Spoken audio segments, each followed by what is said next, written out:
Te dicen que solo necesitas aceptar a Jesús en tu corazón y tu salvación está garantizada para siempre. Pero la Biblia dice que la fe sin obras está muerta. Hoy vamos a entrar en la batalla que fracturó a la cristiandad, la batalla por tu salvación eterna. ¿Qué tal? Soy tu amigo, el Padre Daniel. Y hoy te voy a hablar de la pregunta más importante que un ser humano puede hacerse. ¿Qué debo hacer para salvarme? La respuesta a esta pregunta fue la chispa que encendió la Reforma Protestante y que nos ha dividido por 500 años.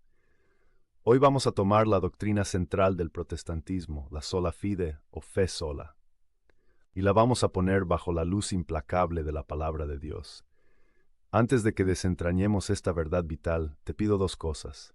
Primero, dale me gusta a este video para que esta defensa del Evangelio completo llegue a más almas.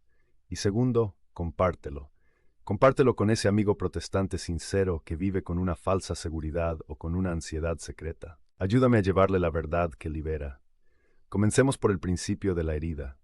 En el siglo XVI, un monje católico agustino, Martín Lutero, vivía atormentado por sus pecados. En su angustia, encontró un consuelo personal en una nueva idea, que somos salvados solo por la fe, que nuestras obras no cuentan para nada. Y para defender esta idea, que se convirtió en el grito de guerra de la Reforma, Lutero hizo algo shakiruische. En su traducción de la Biblia al alemán, en la carta a los Romanos, capítulo 3, versículo 28, donde San Pablo dice que el hombre es justificado por la fe, Lutero añadió una palabra que no está en el griego original. Añadió la palabra sola. Cambió la palabra de Dios para que encajara en su teología. La doctrina que pulverizó la unidad de la cristiandad nació de una palabra que un hombre añadió a la Biblia. Y aquí empieza la aniquilación bíblica de esta doctrina, porque solo hay un lugar en toda la Biblia donde la frase fe sola aparece, y es en la carta del apóstol Santiago, capítulo 2, versículo 24. Y dice exactamente lo contrario de lo que enseñó Lutero. Escucha la palabra de Dios. Ya ven ustedes que el hombre es justificado por las obras, y no solamente por la fe. La Biblia misma pulveriza la sola fide. Es tan claro, tan directo que Lutero, en su soberbia, llamó a esta carta una epístola de paja y quiso quitarla de la Biblia. ¿Por qué? Porque humillaba su teología. Pero no es solo Santiago, es el mismo Jesucristo. Y aquí, mis hermanos, debemos temblar. Vayamos a Mateo, capítulo 25, a la descripción del juicio final. Imagina la escena, el Rey del universo sentado en su trono, todas las naciones reunidas. Es el examen final, y el Rey separa a las ovejas de las cabras. Y a las ovejas, los salvados, les dice, vengan benditos de mi Padre, hereden el reino. ¿Por qué? ¿Porque un día hicieron una oración? No, escucha al juez. Porque tuve hambre y me disteis de comer, tuve sed y me disteis de beber, fui forastero y me recogisteis, estuve desnudo y me cubristeis, enfermo y me visitasteis, en la cárcel y vinisteis a mí. El criterio de la salvación eterna son las obras de misericordia. Y a las cabras los condenados les dice, apartaos de mí, malditos, al fuego eterno. ¿Por qué? ¿Porque no tuvieron fe? No, porque tuve hambre y no me disteis de comer. Su condenación se basa en la omisión de las obras de amor. Esta parábola, contada por el mismo juez, aniquila, destruye, pulveriza la idea de que nuestras obras no tienen nada que ver con nuestra salvación. Y aquí viene la gran ironía. Los protestantes dicen que siguen a San Pablo, pero leen a Pablo con los lentes de Lutero.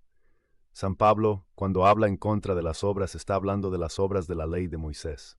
Jamás, jamás habla en contra de las obras de caridad.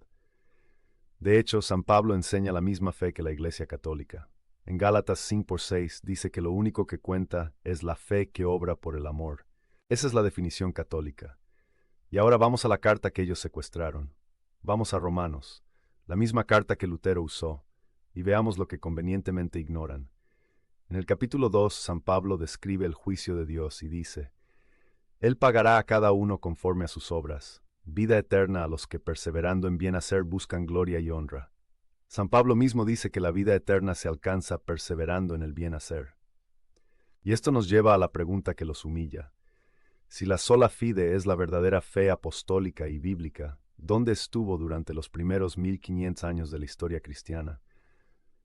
Puedes encontrar a un solo padre de la Iglesia, a un solo santo, a un solo concilio antes de Lutero que enseñara que somos salvos por la fe sola. No, jamás, no existe. San Clemente de Roma, el cuarto papa, escribiendo en el año 96, dice que somos justificados por la fe, sí, pero que inmediatamente debemos perseverar en buenas obras. San Ignacio de Antioquía dice que el árbol se conoce por sus frutos, y que los que profesan ser de Cristo se reconocen por sus obras. San Agustín, a quien los calvinistas aman citar, escribió un libro entero llamado Sobre la fe y las obras, donde pulveriza la idea de la sola fide, diciendo que es una herejía peligrosa que conduce a la inmoralidad. ¿Acaso todos ellos estaban equivocados? ¿Estuvo el Espíritu Santo de vacaciones durante milenio y medio hasta que iluminó a un solo hombre en Alemania? ¡Qué soberbia tan increíble! La historia es la tumba de la sola fide. ¿Y cuál es el fruto podrido de esta doctrina? Un cristianismo cómodo, tibio, anémico, una fe barata. Si las obras no importan para la salvación, entonces la lucha contra el pecado se vuelve secundaria. La confesión de los pecados pierde su urgencia. La caridad heroica se convierte en un extra opcional. Se crea un evangelio de autoayuda que te consuela en tu mediocridad en lugar de llamarte a la grandeza de la santidad. Es un evangelio sin cruz y por tanto sin poder. ¿Y cuál es su fruto social? El caos de 45,000 denominaciones. Porque si la fe es solo un sentimiento interior y no una transformación visible en una iglesia visible, entonces cada uno puede inventar su propia versión. Entonces, ¿qué enseña la Iglesia Católica? ¿Que nos salvamos por nuestras obras? Jamás. Esa es la calumnia. La Iglesia enseña que la salvación es, desde el principio hasta el fin, un don de la gracia de Dios. Pero esa gracia no es una declaración legal, es una transfusión de vida divina. Nos transforma, y esa gracia nos capacita para cooperar libremente con Dios para producir el fruto de las buenas obras. Y aquí llegamos al clímax. La doctrina de la fe sola conduce a una de dos enfermedades espirituales, o a la presunción arrogante, ya soy salvo, no importa lo que haga, o a la ansiedad secreta, ¿de verdad creí lo suficiente en aquel momento? La esperanza católica es diferente. No es la arrogancia de decir yo sé que soy salvo, es la confianza humilde de un hijo que camina de la mano de su padre.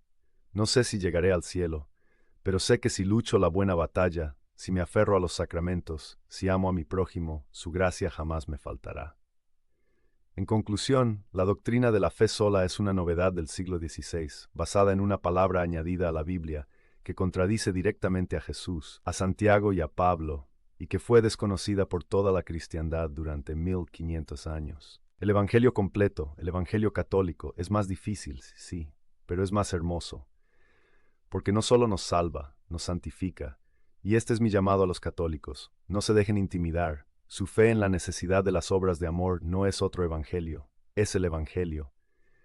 Y mi advertencia a mis hermanos separados, les ruego, lean la carta de Santiago, lean Mateo 25, les han vendido un evangelio incompleto, vuelvan al evangelio de la cruz, el que te exige no solo creer, sino amar hasta el final. Si esta defensa del evangelio completo, que nos transforma por el amor, ha encendido tu corazón, no te pierdas el video que aparece ahora en pantalla sobre el sacramento de la confesión, el hospital de campaña donde recuperamos la gracia para seguir luchando esta buena batalla.